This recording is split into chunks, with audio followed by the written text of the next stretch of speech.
Hello, everybody. Welcome to the second episode of Just Doing What We Do, a podcast for me, Michael, and my guy, Anthony.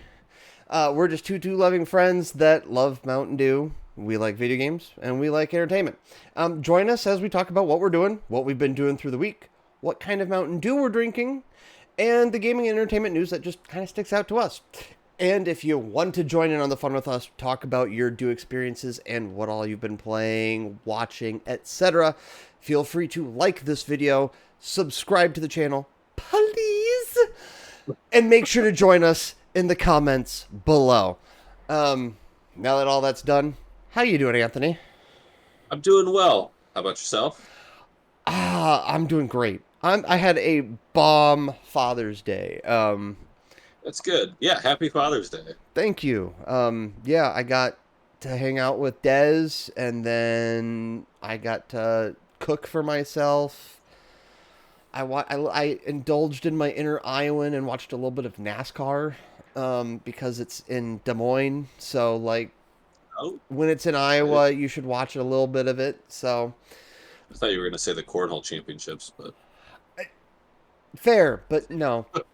Um, I didn't know NASCAR was in Des Moines yeah, this like, weekend. yeah, I guess technically Altoona, but, it's the Des Moines metro area. Like, Tomato, potato. yeah. So yeah. So that's been my day, and we'll get to parts of my week and even part of my day later. I guess let's just get started with like the first and obvious topic of the week. Yes.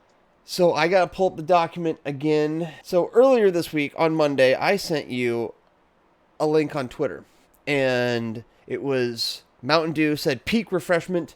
Mountain Dew Liberty Chill Fusion and Star Spangled Splash are in stores now. I know I went out to go get some of these delicious Mountain Dews. Did you?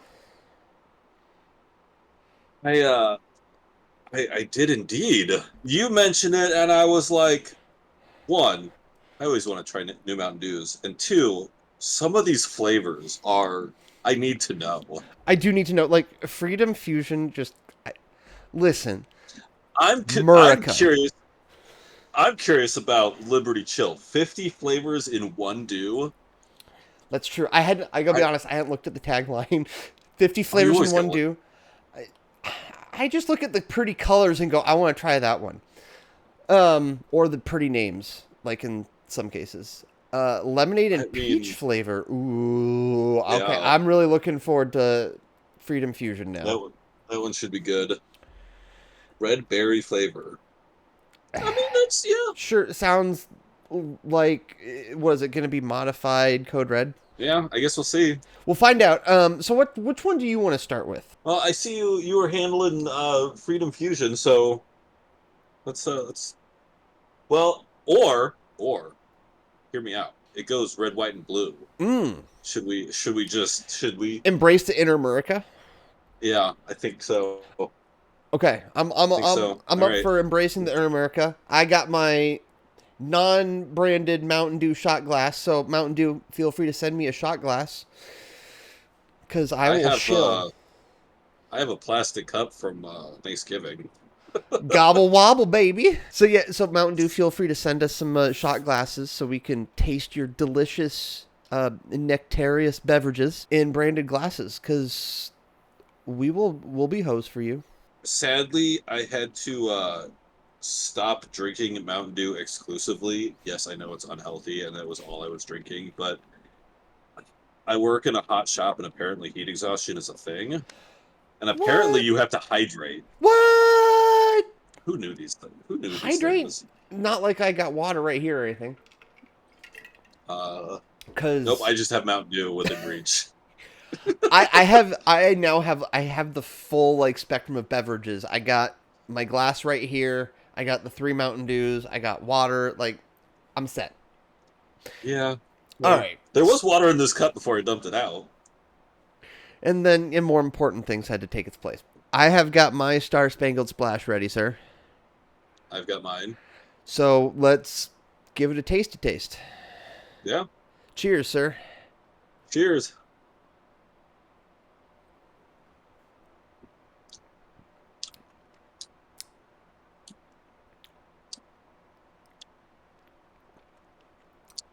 I mean, it's berry. It's berry. It honestly, it's not I'm, quite Code Red. It's not doesn't got the bite of Code Red because Code Red has like that. Code Red is very cherry. Yeah, Yeah, let's validate. like a wine taster. I'm gonna give it a sniffy sniff. Tastes like smells like sugar. Yeah. Yeah, it's like a It's a bright berry. Is really how I berry. can Yeah, like a berry juice. Like a like fruit punchish almost. yeah, almost like it improved what Hawaiian Punch should have been. You're not wrong. Yeah, good berry flavor, bright, Okay, good. refreshing. I, honestly, that would have been nice to have when I was waiting outside at What You Smokin' Barbecue in Luther today. Not sponsored, but if you live in Iowa, go there. That's some amazing barbecue.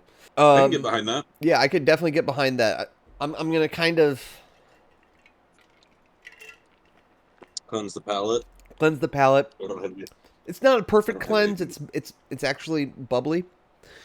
So I continue to be a PepsiCo boy. All right. All right, so I'm gonna pour myself some of this Freedom Fusion. Ooh, well, to be fair, it's taken on a little bit of the color of the Star Spangled Splash in my glass, Yeah, anyway. Ooh. Okay. So, for me, it looks a little pinkish. Give it a sniff. Let me know if you can identify what that smells like. Well, I smell the peach. I smell It that smells like peach. it smells like those peach rings.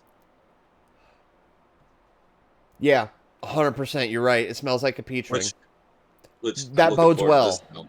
It bodes really well. All right. All right. Cheers. Cheers. Jinx.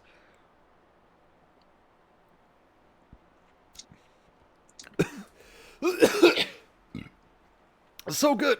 Oh. I inhaled it. Let's try not to inhale it this time.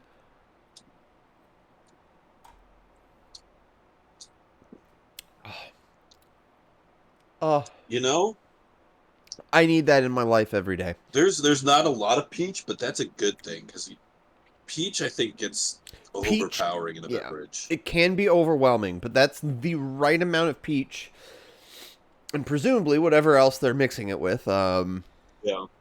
Lemonade and It means high fructose corn syrup, natural flavor, citric acid. That's what it means. But it is delicious. Yep.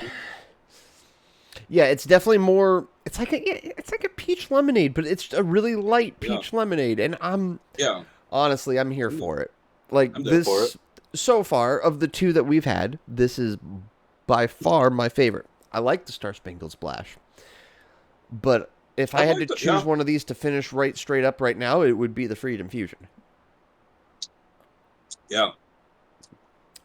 Yeah. Mm-hmm. So much lemonade taste. Yeah. That's refreshing. Gimme more.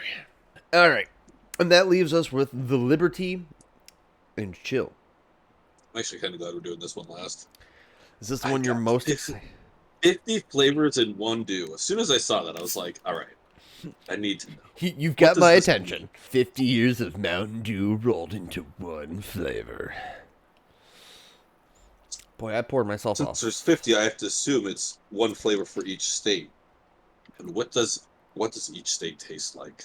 I'll allow Nebraska to taste like corn only because Iowa's going to taste like pork. Yeah, you're right.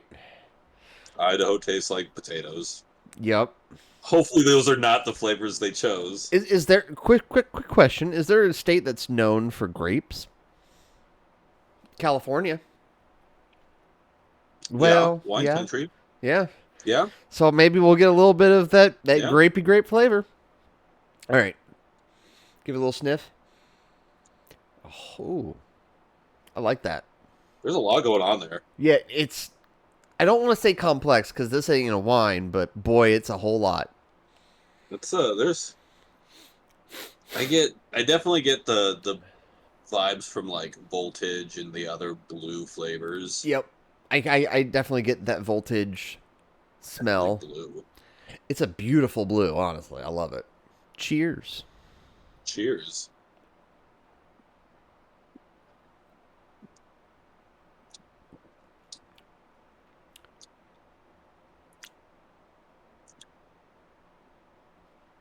Hmm. Yeah. There was a transition there for me. Hmm. Boy, that's really smooth. That's my first and that's like my first thought was just like everything just blended. It's like a Mountain Dew Dr Pepper kind of blend of flavors. Yeah. It's Yeah. That's the only way I can describe it so far. In the same way that Dr Pepper blends from flavor to flavor to flavor to flavor as you like hmm throughout that entire sip. That's what this is doing to me. yeah, there's something going on there. And I'm here for it. I'm still being honest. Freedom Fusion's still going to be my number one choice, but I think this might be number two. There's something going on in the back half that I can't figure out. Can't put a name on it. I need to try to take a sip that I don't like swallow so fast because it's so good.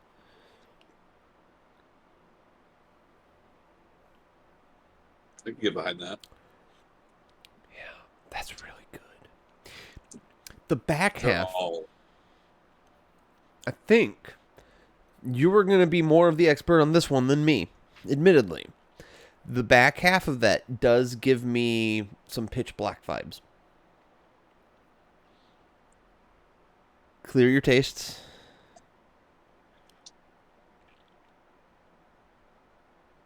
yeah, that's what it is. Mm-hmm. Yeah, I think you're right. Because it's very grapey in the back half, but it gets Yeah. confusing because there's a little bit of citrus in that with hmm that grape. So yummy. Yes. I'm all about all three of those. Yes, all three of them are great. If I had if you had to rate them, what would you rate them? So one, Ooh. two, three. Give me your three while I finish my Liberty and Chill. Honestly, I'm gonna go in reverse order. I I like the Liberty Chill the most, and then the Freedom Fusion, and then the Star Spangled Splash. I'm gonna go. Freedom Fusion is my number one. I just I like a good lemonade flavor. Like I for a long time I loved that Spark. And it's like that Mm-hmm. raspberry lemonade and I drank so much of it. I can't drink as much of I really can't drink it anymore. um Yeah, but this reminds me a lot of it. Of kind of that Spark kind of flavor. Obviously yeah, different cuz peach and it was raspberry lemonade if I remember right. Is Spark. So, this is my sounds about one. right. And obviously Liberty and Chill is going to be my two. Just that's Yeah, oh, it was a hard choice. and I then mean, they're all really good. they're all great. And then you got Star Spangled Splash, which I like. Is a very bright berry flavor, fun. You know, probably not going to be the one I buy the most often while they're around, but like if it's Yeah, available, if everything if the only Mountain Dews available were this and bog standard, I'm going to go with this. it's good. Now, there's a small part of me that's kind of curious what all three would taste like together. I Well, think that's playing. I think that's tempting fate. listen. You threw it out there into the universe. And All we right. are calling ourselves just doing what we do. We talk about how much we like the Mountain Dew. And we have three different kinds of Mountain Dew. And it's red, white, and blue. Blue. I mean, We're just figuring out what America tastes like. maybe this is the secret. Maybe this is what they really meant for us to do. Yeah, like we're gonna drink this, and as soon as we release this podcast, the CEO of PepsiCo will come to our houses and he will say, "Congratulations, you two have completed the task. You mixed all three and you tried them on camera. We will now give you $1 billion zillion dollars." And I will say, thank you, sir. I would like another. And an eagle descends upon us and And then grants God us. speaks from the heavens. I like that color. That is a good. It's a good Yours isn't as. purpley. I've got Yeah. like the glass and the light. So like you don't see. Do I have? Oh, my phone's right How's there. I don't. If I. how's mine look? I don't know. It just It's a looks like, good. honestly. Yeah, it's a nice good purple color. You can't really see it in the cameras super well, but it's got a nice purple color. I feel like this is either going to be really good or very blah. It could just be, yeah, But it it could be smells blah. really good. Like it smells really good. But I feel like it's just going to be a basic suicide drink. Is gonna be my guess. Yeah. Like it's gonna be fine. It's gonna be good because it's Mountain Dew. But like, cheers. Cheers. We've made pitch black. That's what it tastes like to me. I like that. All right. I also tried to get them equal parts. Yeah, you may have a different mix than me. I still taste the. Yeah. I still kind of taste that pitch black, but that's honestly, I think it's just the Liberty and Chill kind of I bringing out, think the Liberty and Chill is the strongest flavor of them all. and it's probably And going to it's absorb the other ones by and large. yeah. Especially if they're saying it's a mix of 50 Mountain Dew flavors, it would just make sense that the flavor that's in the Star Spangled Splash and then the flavor that's in the Freedom Fusion would also be in with the Liberty and Chill. Who's to say? Who's to say? But they're all delicious. Yeah, they're all delicious. The CEO of Mountain Dew can say, I suppose. And he can also give us $1 billion zillion while he's at it. I mean, I would just accept free Mountain Dew for life. Yeah, it would save a lot of money. That would save me so much money. Who do you want to start? You want to start? You want to talk about your Thursday? I can talk about my Thursday. So my Thursday, I had a package arrive on my front porch. Now, in my package was a gift for for my dad for Father's Day, and a gift for myself. And in the gift for myself, I got myself a nice little tabletop solo stove. It's just a tabletop fire pit. And I spent all Thursday night out on my deck.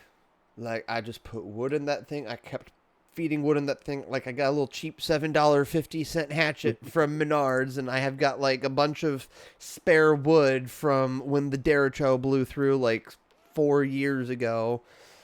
So There you go. every, like, 45 minutes to an hour, just chip some more wood out, put in the solo stove, and I spent all night basically out there with a citronella candle, and I edited, I grilled my food, I had some fried rice with my grilled food. I just spent my entire Thursday evening from like 6:30 to 11, more or less. I was outside, and it Very was nice. awesome. Just Sounds peaceful. It was peaceful. Like, it wasn't too hot. Like, honestly, the only thing that I needed was a couple more citronella candles, but those got taken care of today with part of my Father's Day gifts. So, like, hey, What else were you doing? good job with the leading question. I was doing a lot of reels and shorts editing. Specifically, if you go to the YouTube channel that you're watching this on, you will notice that there are shorts down below. And those shorts are clips from these podcasts, which chances are you're actually probably watching a clip instead of one of these. But hey, thank you. We appreciate it. I was doing a lot of editing just on the porch, and it's just satisfying. I listen, there's something enjoyable about 16 by 9 video. How this video is formatted normally. Yeah. But there's something about that 9 by 16 format that's just, I don't know. It's a little extra tactile to me right now. Like, it's just like, you get done and you're just like, oh, it's like 1 to 2 minutes and people can watch it. And it's really short and it's just makes you feel all warm and fuzzy inside. But I also learned a couple things, like on Facebook and Instagram, we can have up to 2-minute clips. But since we're just a basic YouTube channel, we only get 60-second clips. I do think that some bigger channels get more than 60 seconds, but to be honest, I don't view a lot of shorts on YouTube. Yeah, that was mostly my Wednesday and my Thursday. Mowed the lawn on Tuesday, but it's fine at the beginning of the day and just sucks when you have to do it in the evening because afterwards you're like, I can get nothing else done now. There's a golden time for mowing the lawn. And it's in the morning. In the early afternoon, for sure. For me, it's like right at that 10, 11 mark. You're not waking anyone up, and anyone that you're waking up is going to be like, that's fair. And it's not the. I still think, and I think about this every day at work, just about every day. The invention of the siesta in the middle of the day, genius. Yes. Absolute genius. It's the hottest part of the day. Why am I doing anything Anything outside. besides Napping. yeah. Yeah. Besides just resting. Just Just don't need to be out in sleep that. through. Yeah. Genius idea. Brilliant people. It's like almost they knew more back then sometimes. It's almost like the American culture is to overwork our people. Excuse me. Merica, freedom. Red, white, and blue. Yeah. So, Red, white, and dew? oh, I want to hear you talk about your Friday. I mean, it's kind of been an all week thing. So, and I guess the thick of it ended up on Friday and some of today. I decided because you were talking about the Final Fantasy VII remake. I actually own a copy. I can see it from where I'm at, but it's a long game. There's a lot to it. It's a whole new battle system that I have to learn. And whenever I play it, I just want to go back and play the old one because I grew up on that. And I know it doesn't look as good. I know nobody likes the polygons, but it's my childhood. I Makes sense. But so I decided, you know what? I'd been watching other YouTubers play through like whole game playthroughs. I mean, the big one being I had just finished Jacksepticeye's full playthrough of Elden Ring. And I was like, I could just watch Final Fantasy VII, and it's as a game. I mean, it's gorgeous. It's beautiful. Like I do remember like right now. So I just got through Cloud's on his way back to Sector 7 Okay. with Aerith. So um, So this is early on in the game-ish, yeah. early on. Um, and there's a lot and I was reading some of this. There's a lot of things that I mean a lot of these things like the Sector 7 slums, the Sector 5 slums very quick in the original because there's not a whole lot there. But I mean, because I do remember when you first get to Aerith's house in the original game, and this time, I mean, just the scenery is gorgeous. And I mean, yeah, it's definitely way more beautiful and way better looking than the original. Just a bit. Just a bit. So yeah, I've been enjoying seeing how they've fleshed out things, how they've handled things. Because the original game, everything's dark. Because the idea is that one, in the slums, you've got the plate above you, so there's no sunlight. And then even when you get out of Midgar, that patch of dirt is just barren and it's dark. But and then, when you're playing it, you're like, there's sunlight everywhere. Like it looks bright and happy. And then they explain that, and I was like, all right, that makes sense. That fits. That's good. I like that. And I mean, my favorite part though is all the little but like the hints towards other things. The one that comes to mind is when you go to uh, Reactor 5, and it's you, Tifa, and Barrett, or Cloud, Tifa, and Barrett. When you first get there, well, as you're on your way, Barrett's like, "Oh, the smell, the smell," and then you get there, and Tifa makes a comment, and her comment is, so she's like, "This takes me back," or something like that. as someone who played the original, I know exactly what she's talking about. Hmm. And you kind of get through some of Cloud's flashbacks, you get kind of an idea of what's going on. But yeah, some of those things, uh, yeah, it's fun having the nostalgia. I'm really enjoying the character, how they fleshed out the characters, Tifa's personality, Barrett's personality, Aerith's personality. Um, I am super excited for Wall Market because there is just so much. Even in the original, it was Wall Market was something else, Hmm. and I know it's coming. I'm looking forward to how that. I've seen some things online about it, but as far as like actually seeing the remake played out, I am now past the part that I had gotten to, so I hadn't gotten very far when I played it. Um, but I have played the original, so I know pretty much the overarching, like everything, all the major events have happened in order.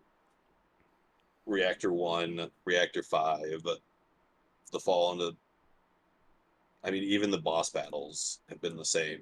I might eventually go back and play it myself, but again, I'll probably just play the original again. It's definitely. I mean, they've done well with it, um, They have and they've. fleshed so much out. It's definitely, yeah. And for the people who are upset that it's three separate games, I mean, it was basically three separate games back in the day.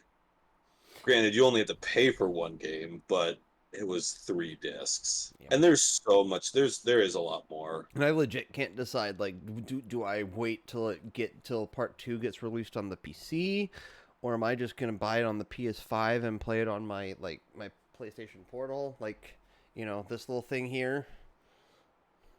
So it's like, am I gonna do it on that? Am I gonna do it like I honestly just don't know. I'm looking forward to it, but like honestly, I haven't even gotten that much farther since last week. Like I played a little bit yesterday on the way to my aunt's, and I played a little bit today. Shoot, I'm trying to think where I got. I don't even remember where I got the key. I got.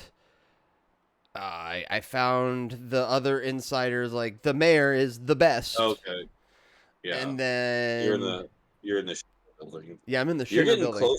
Yeah, I From feel what I've like read, you're getting close to the end of the game. I'll say it feels very much like I'm reaching like that, because it's constantly been crescendoing as I've been playing, and like it feels like this is like the thing. Like I had just entered into the room with the what's his nuts, the scientist who has Aerith, Ojo? Ojo, yeah, who now he just looks like a bog standard anime creepy guy, like the super teeny tiny glasses, like the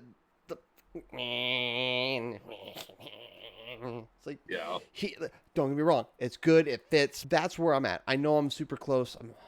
We'll see what time we get done finishing, and I gotta put away laundry tonight. I might finish it this week, I hope. And then I'm gonna move on to Death Stranding, but I touched on that last week, so Yeah, there's definitely, I mean, even in the original, that was a big transition, was leaving Midgar. It was a big, because yeah, that ramps up to that point, and then you get out of Midgar, and then there's the next chapter. yeah, it feels like, and you don't have to tell me. And frankly, anyone who's played the game before could be like, couldn't spoil me, and I wouldn't be that upset because I know what I'm doing. Like I am self aware of the situation, right? Like I don't like, and to be fair, I also know some of the important story, the important thing, spoilers. Like spoiler, Aerith dies. Huh. Yes. Oh wait, I played the original. So like I know that's coming, and I'm actually kind of looking forward to it. And like I've enjoyed every time like Sephiroth is kind of shown, and you've heard and you can hear like One Winged Angel kind of being played in the Yep. background, and you hear the themes, and you're just like, oh, I can't wait. um And like I'm actually looking forward to experiencing some of that for the first time. And like yeah, once again, it's like am I going to choose to buy it on the PS5, which admittedly is where I'm most leaning because I feel like when they release it on PC, the PS5 might go on sale. Maybe. And if it goes Maybe. on sale, then I can play on that and like yeah, I can play it on 65-inch TV when I've got the opportunity. And then when I don't have the opportunity, it's going to be perfectly fun on an 8-inch screen, you know? Yep. I've been enjoying it on the Ally because computer graphics are just. Technology is so cool, man. Like the It really fact is. they're using AI to, like generate frames in between frames to put less load on the GPU so it can spend more resources. Yeah. Like It's it it made playing Final Fantasy VII on the handheld like it was always fine. Like you could get run to relatively smoothly, like 40-ish frames a second, which that's gonna run smoothly. Um, yeah. but like when they released like the fluid motion frames, like it just made gameplay so much better, and it's just so much fun. It's way more enjoyable to play games. Like I'm like there's a part of me that's contemplating finishing Hogwarts Legacy on that just because that fully supports fluid motion frames, whereas like this one, whereas like it Final Fantasy VII does because technically it's at a driver level, but it doesn't like you can't choose it specifically as an in-game thing, so it's not as good as it Mhm. could be. Whereas in games, if they build into it, it is. I'm looking forward to playing more Final Fantasy VII remake. But yeah, you can Not that I always live don't. vicariously through me and my experiencing the story at this depth for the first time.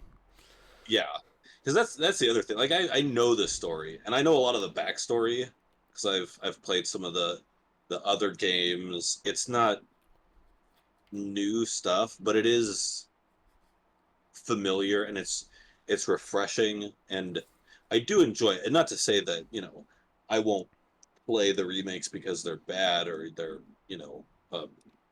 It's just insult to the original. it's just not the original to you. The I the just original has a special place in your I've memory.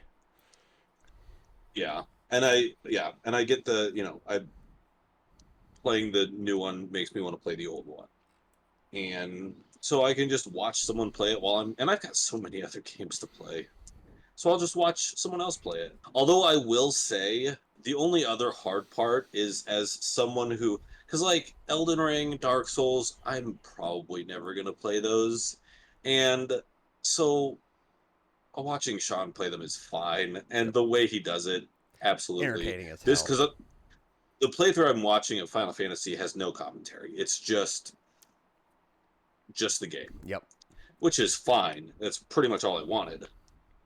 But as someone who's played the original and who grew up playing JRPGs, I have to hold myself down from critiquing how he's equipping things, his play style. If it's really going to bother me that much, I just need to play the game myself. Yeah. So he's got at least a couple summon materia, and I have not seen him use a summon yet. And he's had I would have thought at least with Airbuster, but Huh. nothing. I've used all the summon materia because I was like, Fat Chocobo's use cool. it. It's there. Yep. Like, Especially if yeah, especially within the mechanics of the game. It's like if it's a tough fight and it starts the thing, like you might as well use it. You're darn right, I might as well use it. he hasn't used any of his summon materia yet, and I get the feeling he's got it equipped. Well, because at first I was like, well, maybe he just doesn't have it equipped. No, it's there. It's slotted. Just It's doesn't use just it. he's doesn't use it, which I mean is a choice. Yeah, it's a It's choice. his. Their playthrough. So he is. I mean, he has been doing the assess materia side quest. So Well, you know what you should do. You should play through it yourself with some commentary, and you could just upload it without any yeah, editing to this channel right here. And we could do it as it has its own separate playlist. Anthony plays it's true. Is it on the PC yet? Final Fantasy VII, like The remake? OG. No. Oh, you want me to play the OG? You can play any version you want. Because Oh, I know I could play OG's it. on PC. Remakes on PC. Remake because it's on it's on PC. I'm playing it on PC. Is it in? It's not in the Steam library, is it? It's in my Steam library, but well, Oh, no, maybe it is on I own it Steam. on Epic, but I believe Oh, it is okay. on Steam. I'm pretty sure. I would bet a lot of money it's I available know on the Steam. OG is on. I know the OG's on Steam because I was just looking at the page. Oh, Integrate is Yeah, even on there. about to Oh, say that's right. because I grabbed Ever Crisis for no reason in particular. Oh, Crisis Core. yeah, I bought it on Epic initially, but which I have issues with Epic Game Store, but I don't have that many issues with it. It's just annoying when offline mode is really it annoys me that there are some games in Final Fantasy VII Remake Integrate does this where you have to be connected to the internet to play it, and that's Yeah, super sucky, especially if you're trying to play it mobile. Because like I'll be out, I'm gonna right. play this. It's like, well, I guess I'm just gonna connect my phone. Like I was like, I've got hotspot, so like it's fine. But like if you don't have a hotspot, that's stupid. So I guess technically it's my topic. So my Saturday. Technically, I spent my Saturday at my aunt's, but while I was at my aunt's, I had something on my phone. I was watching one of I wouldn't call it a guilty pleasure because I really don't care if you like it and I don't. I'm still going to love it. I'm still going to enjoy it anyway. But I was watching WWE Clash at the Castle in Scotland, Ireland Ooh. yesterday. Wait, did I say I just said Scotland, Ireland? I'm so sorry to the international community for that. Um, I'm I sorry for not. That's I raised my right wow. hand and I apologize to everyone for that because that Slap was in the just face. wrong, and That I was am bad. so sorry to all of the beautiful people in Scotland, to all of the people in Ireland. I am sorry for likening you two because I know you are all very different and individual and super cool and crazy all in your own right. But Clash at the Castle was in Scotland yesterday, and it was fun. A lot of fun. In fact, I was actually rewatching it prior to deciding to embrace my inner Iowan. I don't know what to do because I'm not like this professional like wrestling YouTuber who breaks it all down match by match. So I'm just gonna tell you what I thought was the most greatest thing of the show. So I'm gonna break this down for you. There's a guy who's super popular from Chicago. There's a nice little link for you since you love all things Chicago, Mr. Mhm. Sicilian. So he is a wrestler from Chicago, and this guy's name is CM Punk. He, about this time last year, was wrestling for a different wrestling promotion. He got into a fight twice.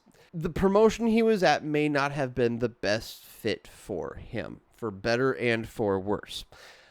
So he comes back to WWE in November. It's a big hullabaloo because when this guy first left the WWE, myself included, no one thought that this guy was ever going to come back, right? So he comes back in November. We all collectively flip our poo everywhere. We're all like, oh my gosh, he's back, blah, blah, blah, blah, blah. And then the Royal Rumble, which is a thing in February, happens. And he's there, he's in it. And in basically his first major televised match, he tears his tricep. One of this other wrestlers, Drew McIntyre, goes for a move called the Future Shock DDT.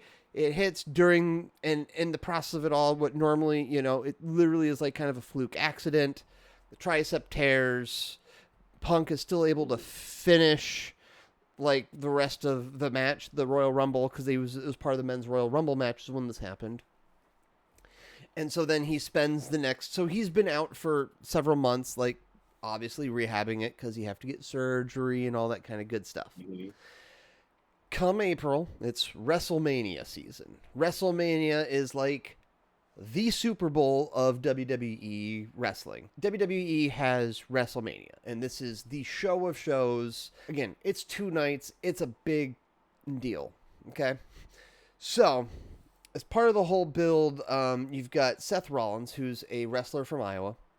He's got what's called the World Heavyweight Championship belt. He has a match against Drew McIntyre on the second night of WrestleMania. It was the first match of the night, and in that match, basically, as was kind of expected, because Seth has had this belt for around about a year at this point. It was kind of expected that Drew McIntyre was probably going to win, but there's other things involved, like this wrestler named Damian Priest has this thing called the Money in the Bank, which basically means he has this thing that he can cash in to have an opportunity for the any belt at any time. Okay. And during this WrestleMania match, CM Punk is on commentary because, again, torn tricep. He can't really do anything. But in between Royal Rumble and WrestleMania season, Drew McIntyre has been roasting the poo out of CM Punk. He has been like saying, I prayed for this injury to happen because I don't like you, and you're a bad wrestler, and you're not nice to people, and you're a liar and a hypocrite. And he had actually made this shirt like it was like, because one of CM Punk's big thing is he has never main evented a WrestleMania, which a main event is like the last match of a night. And like there's two main events of WrestleMania, but there is like one main event, and that is the last match of Sunday night. But nonetheless, a main event either night. So CM Punk's like, I've never had this main event WrestleMania, and you win the Royal Rumble, blah, blah, blah. You can get the chance for that. But because of the torn tricep, like, there's absolutely no chance in hell that CM Punk would be able to main event a WrestleMania that year. So Drew McIntyre makes the shirt using, like, the guy at the grave meme, you know, where he's, like, throwing, like, the deuces symbol. He's like, what's up? Oh, yeah. Mm-hmm. And so he's got, like, they, like, recreate it with Drew McIntyre, like, doing, like, the peace sign with, like, a grave, and it says CM Punk's main event WrestleMania Dreams 2024 to 2024. Like, he's just been roasting the crap out of CM Punk. So, WrestleMania 40, Night 2, match is about done. Match is over. Drew McIntyre wins. He is the new World Heavyweight Championship. He's got the belt. The last time he won this belt was in 2020 WrestleMania, which was in it was 2021 WrestleMania, which was in the Thunderdome, which was no fans, complete silence, like, woo, you won the belt in front of a bunch of green screens, you know, like, yeah, good for you. So this was like a big deal. It's like, yeah, I'm in front of 80,000 people, blah, blah, blah. CM Punk's on commentary, and Drew McIntyre's like kind of rubbing it in CM Punk's face and all this kind of stuff. It's like, and he's like, and then CM Punk like reveals that his tricep has mostly healed, or at least healed enough to where he can sweep the legs of Drew McIntyre, hit him with his like brace, and then Damian Priest comes running in from the back to cash in the Money in the Bank contract. So Drew McIntyre held the World Heavyweight Championship for a total of 5 minutes and 42 seconds. And then all right, and so Drew McIntyre has been losing his absolute duty over the past few months since that happened, and he's been waiting for this moment to happen. Drew McIntyre is from Scotland. Drew McIntyre is in the main event of Clash at the Castle against Damian Priest for the World Heavyweight Championship. Everything is going, things are going back and forth. End of the match. We're getting towards the finish of the match. Drew McIntyre gets just this beautiful Claymore, which is his finishing move, which is basically he just drop kicks you straight in the forehead with his boot.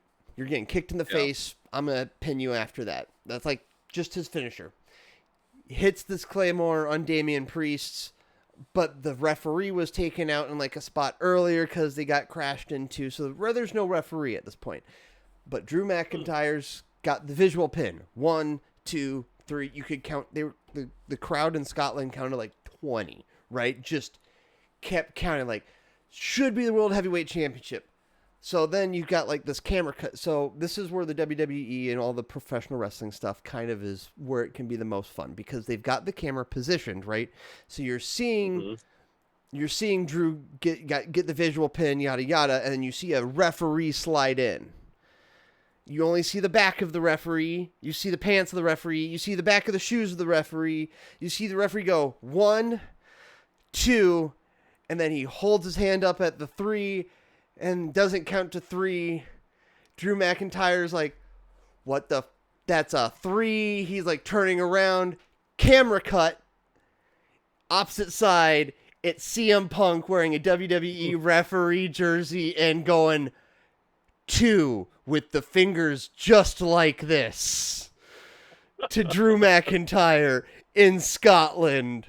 And then Damian Priest got a chokeslam and got the win and retained for the belt. And I was dying. I was just like, yes! Because you feel bad because this man's from Scotland, you know. But boy, howdy, you just created a moment that is going to last with me for years. The timing was just, it was chef's kiss. Like, I knew it was CM Punk. I follow wrestling news, and like Twitter was like, CM Punk's in Scotland. He had been taking pictures with fans. I was just like, this is going to happen, and I'm so ready for it to happen. And then it happened, and I just died. I'm in the middle of my family. They're all talking about family stuff, and I'm just watching my phone and going, he did it! The sick son of a gun did it! Like, just beautiful. If you just love some good old-fashioned spite, they've got to have that up on YouTube sooner than later, because it's going to be classic. That is. I imagine, as for someone who is more invested in the product. In that than I am. Yeah, that had to have been one heck of a moment. It was lots of fun. There are highlights, so I would assume as the highlights they'll show the end, and like even in like the social medias they show how it happened. Like CM Punk's like watching on like a monitor backstage, and the referee gets taken out, and he's just like, I know what I'm gonna do. Someone give me a referee jersey. I'm going out there, and it was. I just loved it. It was so much fun. And boy, CM Punk is a very polarizing figure in pro wrestling. But boy, howdy, does that man know how to be an entertaining pro wrestler. Man, you just know how to work a crowd when they don't like you. And boy, he had the crowd flipping him off. Like, literally, like there's a, like in the video, and I'm sure it's on social media, like he's like leaving the ring, this fan's just like, like just burn, and he's just laughing. He's just like, I'm CM Punk. It was just a beautiful moment. Like I love some good laughs in my wrestling, and there's goofy wrestling and there's spiteful, hilarious wrestling, and that was spiteful, hilarious wrestling at its best. I can only imagine how that must have been, seeing it live as it was happening. I will probably again, I was starting to watch Clash at the Castle. Like, I'd gotten to the women's tag team match before I decided to switch to NASCAR, and then after we're done recording, I'm probably going to put that on while I fold and put away laundry, because I can't. I also stayed up way too late watching Mama Player watch Pizzeria Simulator on YouTube, and it was just, it was number 2 on gaming, so I'm not telling anyone any new news, but like, it was just hilarious. Was it on Mark's channel? Yes, it's on Mark's channel. Okay. It was, trending number 2 gaming, and it was worth staying up way too late to finish watching, because it was just hilarious. Markiplier, when I love his production style, man. Like, he went, like, it was like a full, like, he had, like, his mom had a face cam, and like he was like in a separate corner of the room so he could like just record his own face, like kind of reacting, like kind of side commentary, as if it was like kind of like The Office of sorts, you know, like, yeah, it's just so good. Absolutely one of my favorite Markiplier videos in a very long time. I will definitely have to watch that. I highly recommend it.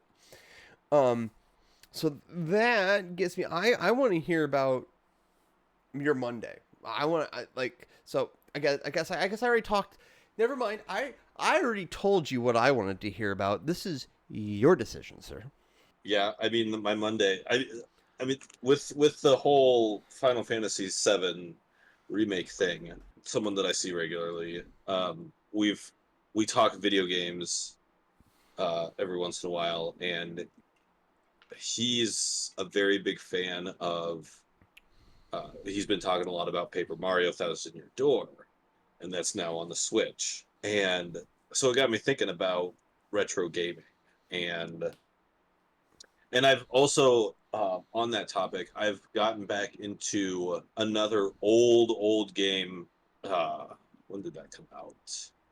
Release date. Yep. Uh, that came out in 1999, February 1999. So I guess, and this is more of a discussion of what your opinion is, because I like. Granted, like I said before, I grew up on the old school like JRPGs, like old school Final Fantasy VII, but even older than that, you had Final Fantasy VI, which at the time was called 3 for us.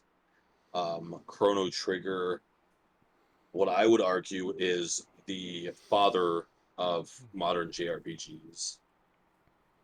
I mean, one of the key players in that realm, I think. Uh, but the other game that I've been playing a lot of is called Heroes of Might and Magic 3, and it's an old turn-based, I don't know, adventure game. It's really hard to describe.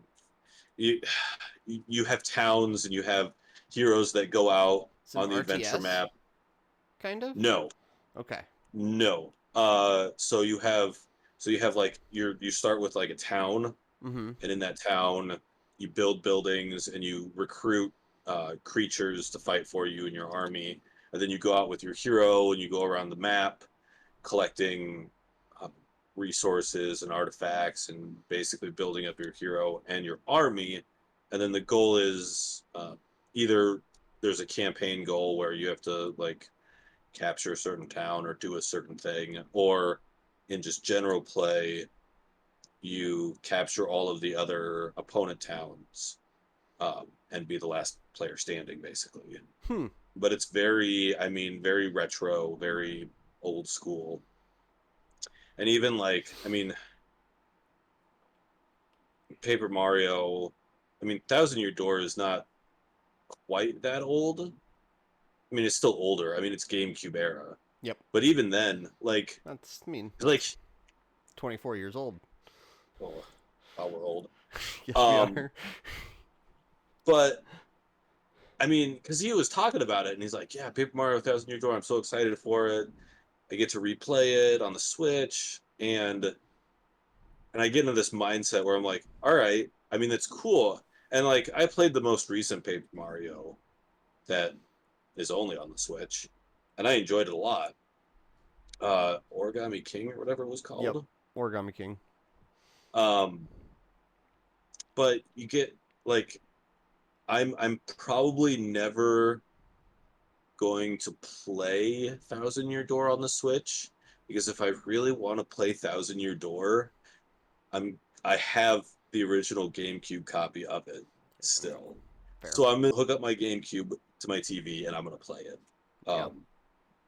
That being said, I think I did buy the Metroid Prime remastered on the Switch. So that was more of I wanted to be able to play it mobile Yeah. in a handheld. I would still go back and play it on the GameCube. Um, but even on the Switch, like you've got the Nintendo console, the whatever it's called, and so Yeah. you can go back and play the retro games. Play a There's like, selection of the retro games. yeah, To be clear, yeah, a selection of the retro games, which bad for the most Nintendo. part, I mean, for the most part, a lot of the big titles They that got I the grew mainstream up playing, titles covered. Yeah.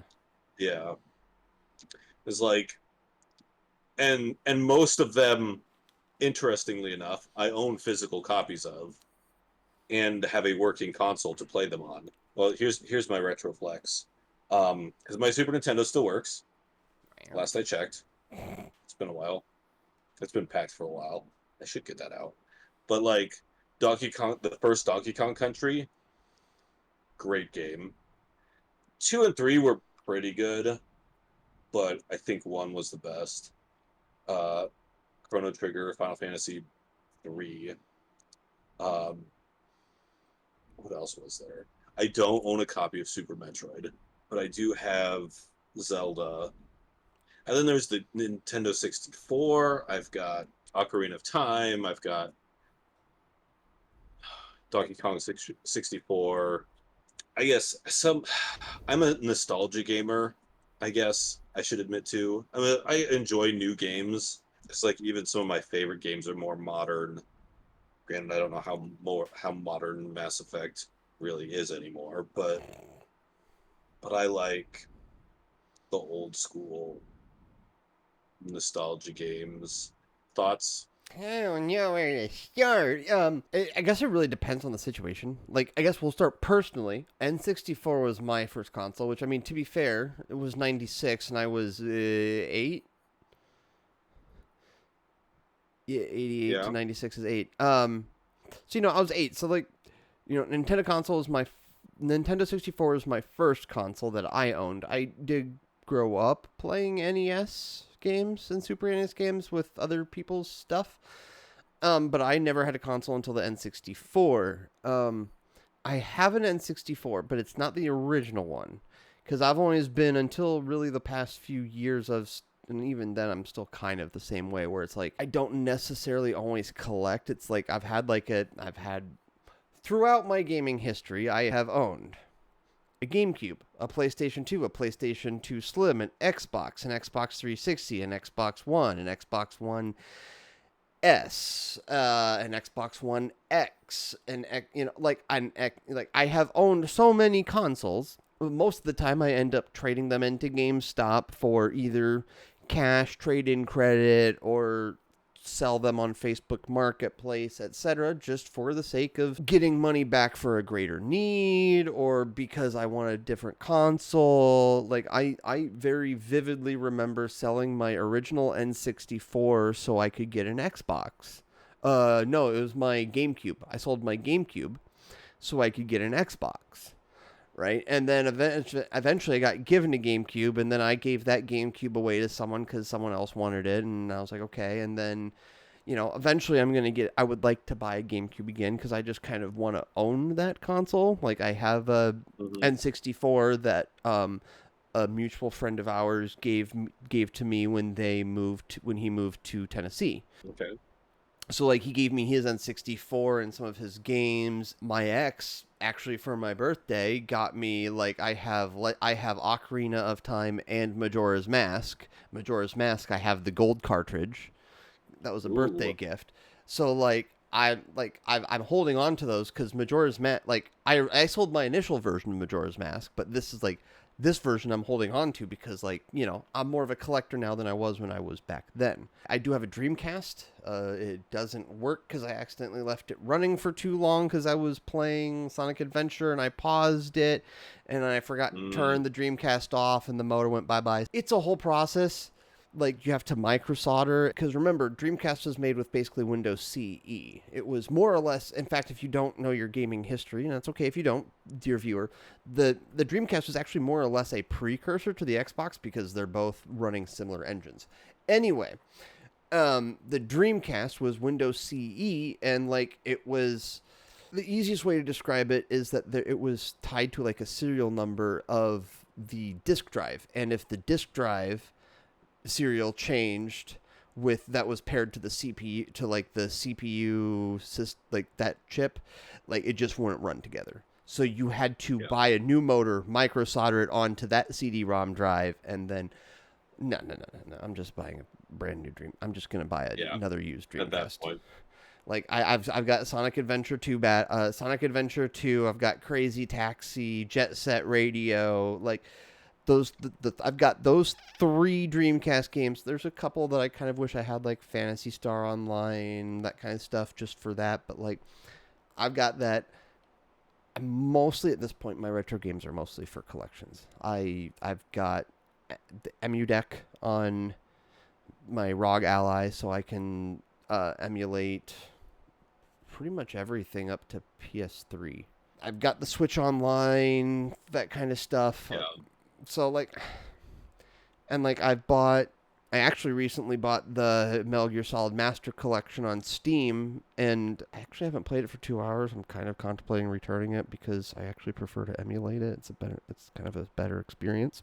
But and I also bought like the Dark Forces remaster. I don't mind buying remastered games either. Like I like the Metroid Prime remastered, and if there's a good reason to buy it, I'll buy it. But it doesn't. I don't Yeah. always necessarily just buy the remaster just because it's been remastered, unless it's Yeah. got like nostalgic stuff.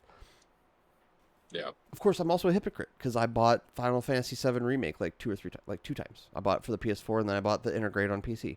So like, I mean, that's a little different than a remaster, though, yeah, because that's a it's a whole revamp. it's a whole fleshed out experience. But like, I It's don't like mind me being playing like Metroid Prime remastered. It's basically Metroid Prime. yeah, it's the same Metroid Prime experience. Like I don't think they really change. Well, I know for speed running they changed some things, but I I've don't never been a speed. speedrunner, I so don't speed run. I just watch speedrunners. yeah, my retro collection is I lucked out with past me keeping because like yeah, my first console was I remember getting the Super Nintendo for I don't know if it was it was probably a birthday. A friend of mine at the time had an original Nintendo, and we played the original Mario. We played Duck Hunt, but I got the Super Nintendo, uh, and I played Super Mario All Stars all the time, and and yeah, I've kept that. I we I think I skipped the 64 at the time, and then later my sister got one, Hmm. and then sometime after that I finally bought my own. Um, but yeah, I've owned the Super Nintendo, the 64, the GameCube. I have a Wii and the Switch. Yep. I skipped the Wii U because it's basically a glorified Wii. I had the Wii U. I loved it. I really did. I remember I playing Wind Waker in the bathroom and like just being like, "Yeah, this is so much fun." it was definitely that's what I love about Nintendo is they're definitely the innovators. Because I mean, the Game Boy, uh, I actually still it's actually I can see the Game Boy SP, Advance SP. I had the Advance, I had the Color. Um, I've still got all my PlayStations 1 through 4. I've never owned a Sega or an Xbox system.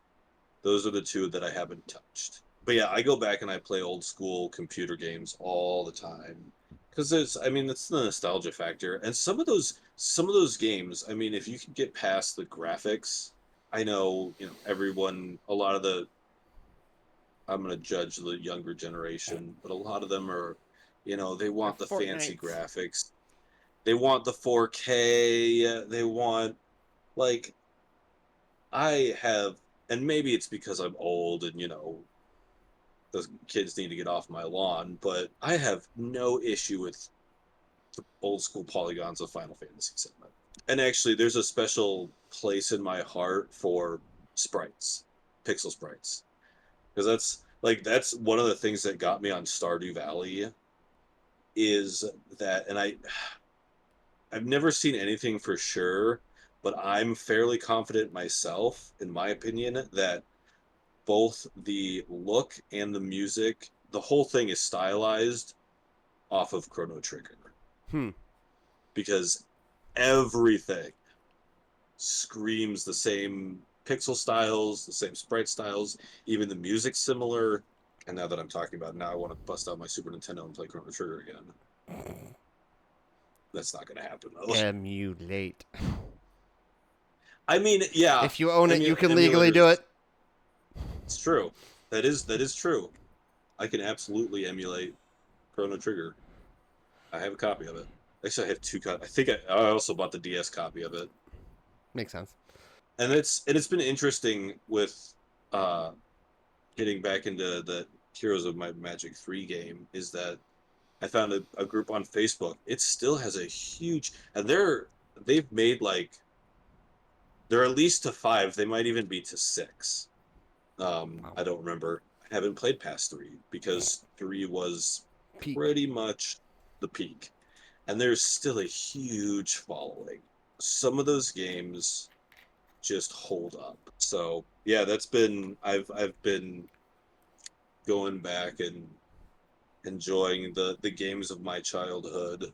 I don't always often go back to the games of my childhood. Like I got I will buy them to collect them. Yeah, I still have not yet fully beat Majora's Mask ever since I 100% completed it as a kid. Because like I just kind of go like I don't there's a part of me that doesn't want to. Like I'm glad to have it cuz I'm able to like go back and remember like printing off like the guide and like going through the guide to Mm-hmm. like okay, this is how I put on the mask at this time to talk to this person to then get this item which I have to then use at this time and then I have to and then this time I can go do all this kind of stuff like I vividly remember like just playing through Majora's Mask. So like there's some games I will rebuy for the sake of like I just want to be able to like look at that and then access the memories. Um Yeah. and there are some things that I just buy like I bought like the Dark Forces remastered cuz I I remember playing Dark Forces on a PC on a Mac as a kid, but I never beat it. So when they released, so like I remember buying it as like I had gotten Dark Forces like some big Star Wars pack a long time ago, but it required DOS box. Every time I tried that, I just my ADHD brain just went nope. So as soon as I saw the Dark Forces remastered, I was just like okay. Like so eventually like I've been slowly playing through that and like Yeah. like when again like when Metroid Prime Remastered came out, like I beat that. Now I Yeah. will say I have beat Metroid, excuse me, Metroid Prime Remastered, but I actually haven't 100%ed 100%ed Metroid Prime Remastered like I 100%ed Metroid Prime. So Yeah. like like I don't always go to the same completion level, but I got no problem like buying them to Yeah. collect things from like yeah, some of my Steam library is just games that I played in the past that like I just want to own because if I Yeah. ever want to play, I can. But if I don't, I don't because I remember the story mostly. I do. Since we're walking down memory lane, even before us, gaming was a whole beast on its own. But even for us, like you had your strategy. I have a box somewhere just filled with strategy guides. The old GameStop strategy guides. Yep, Because I like remember memory cards. if I wanted to go back and play old PlayStation 1 games on the PlayStation 1, I would have to also go find a memory card or leave that thing running. Yeah, I totally get, you know, owning it just to own it and have those memories. Some of them I go back and play, not all of them. And one of these days I would like to set up everything and have everything set up all at once so that, you know, at any moment I can just be like, you know, Or just be I'm able to feeling, enjoy the fact that you've collected those things, Like yeah, there's nothing inherently wrong with that and saying like these are things that I have collected over my life and I like being able to look at them to remind me of things. the good old, when life was simpler. Yeah. Modern games are still fantastic. Like I will say like some of the newer trends of like remastering games that like came out on like the PS3 era I'm a lot less forgiving towards that. like Yeah, like for example remake intergrade is like one of those where it's like I didn't like they just called it remake intergrade because it was like well it's got better graphics for PC and it uses the PS5 better. And it's just like okay, cool, but it's like yeah, or like like Last of Us Part One, like they're remastering Last of Us Part Two. Like no, Last of Us Part Two came out on PS4, sure, but like I have problems yeah, with that is yeah. where I draw the line. Remastering, like if you're gonna remaster something, at least make it Two, 2 generations old. Not, it was on one. the last console, and we just want to bring it up We just want to to, bring prettier textures. yeah. It's Screw like you. okay, whatever. I'm not spending $80 for better textures. Yeah, Again, hypocrite. What I bought Final Fantasy Remake on PS4, then bought Integrate on PC. But still. I mean, I have no judgment because I didn't even do it for the textures. I did it just so that I could play it at any moment. I have I have Final Fantasy VII, the original, on the PlayStation 1, on the PSP, and on Steam, and I'm sure I have another one or two different copies You of may the have bought original. it on Android for all we know. Probably. I've got no judgment. Yeah. It's the same exact game. It's just on a different platform. So yeah, that's I've been thinking about the whole retro game scene and with all the remakes and the remasters and Handheld gaming even becoming a thing. Yeah. yeah, and that's been a big one is especially with Nintendo bringing their old console games. I mean, technically the Switch is a console, but it's a handheld console. So now that they can bring those over and make, Make people buy them you know, again. N64 games in a handheld format that you can take anywhere. Yeah.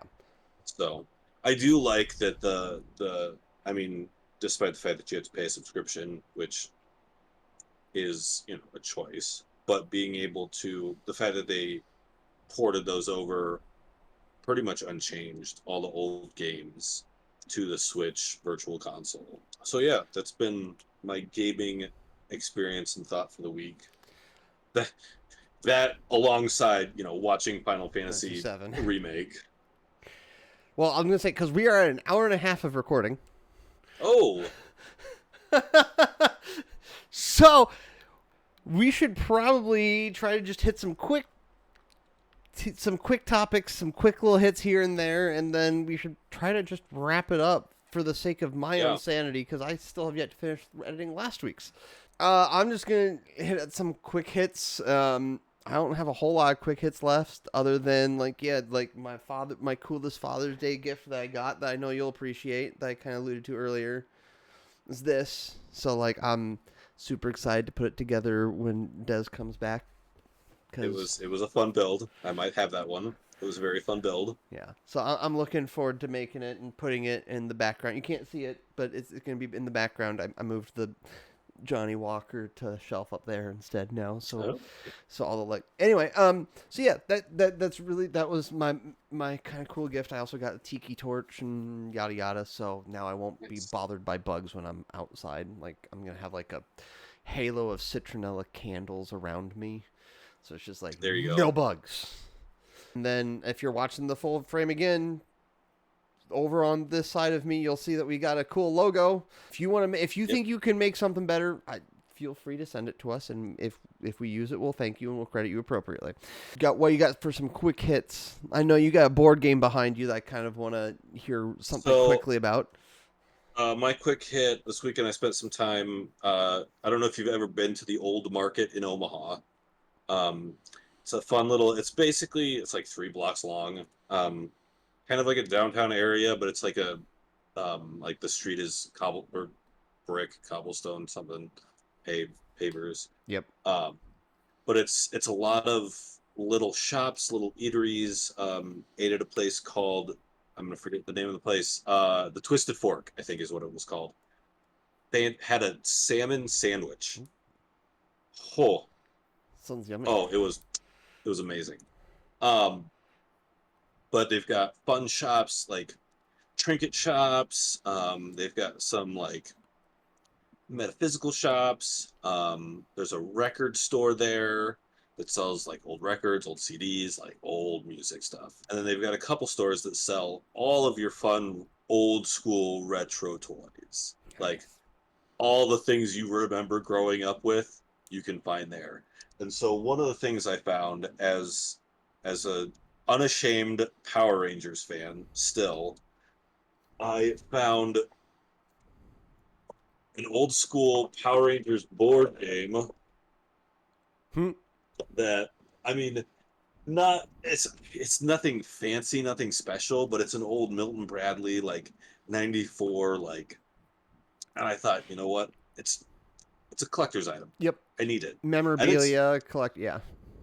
it's almost 100% complete. I Wow. think it's missing one component. one little thing, and it doesn't have the instruction booklet, which, again, it's as a fan, it was a collector's item. I needed it, had to get it, but it's stuff like that, like just old school uh, turtles, Teenage Mutant Ninja Turtle, like and they've got new stuff, but it's Of course, yeah. all the stuff you remember. It's just I would highly recommend if you're in the Omaha area checking it out. It's a fun little place to go. So that was my weekend, and then I guess the other thing I'll uh, touch on to bring this full circle is, and I don't know if it was just because that day was really hot, but I stopped by Taco Bell on my way home from work and decided to get the Baja Blast freeze, and I Baja Blast is good. I really like it, and it's something special about Taco Bell, even though you can get it other places. The freeze was just it It hit actually made it. different. I feel it hit different. It made it better. So That's fair. I get it. and Yeah. Frozen drinks are always, when it's hot out, frozen drinks just hit different every time. And Baja Blast is just, it hits different by nature. Like, it's yeah, just how it is. It's just built different. yeah, So that makes sense that that would be an almost life-changing experience. it was. But yeah, those are my quick hits. That's basically all we got for this week. So we're just going to do what we like to do and crash the plane. Honestly, if you guys are watching through however long this video is by the time I'm done editing it, thank you so much. We do appreciate it. If you're watching any of the clips or of the reels or anything, we appreciate it. Anything to help get us in front of PepsiCo's eyes so they can send us $1 billion zillion dollars. If there's anything that you like about this, whether it's us being ridiculous, us loving Mountain Dew, me mispronouncing words, Mixing up countries. mixing up, yeah, and I insulted Germany last week. I insulted the Scottish and the Irish this week. If You're on a you like, roll. if you like being insulted by a Midwesterner from Merica, feel free to like and subscribe to this channel. Throw a Honestly, comment. Tell us if we're wrong about something. give If you us your think give us your hot takes. if you think retro gaming is dead and I should give up on it, or If you think that I'm a crazy hippie for just wanting to spend all my time outside, being happy to spend my entire Thursday outside, you can tell me I'm a dirty hippie. You can tell Anthony he's a emo goth old man. boy who likes yelling at the clouds, I guess. You Well, can we're do definitely that. crashing the plane now. We're crashing it so hard. Leave us a comment. All that kind of good stuff, guys. Thank you again. If you are watching this far, thank you so very much. We appreciate you. And we'll see you guys the next time we release a video, which should be soon. Till then, we'll see you guys later. Goodbye. Bye.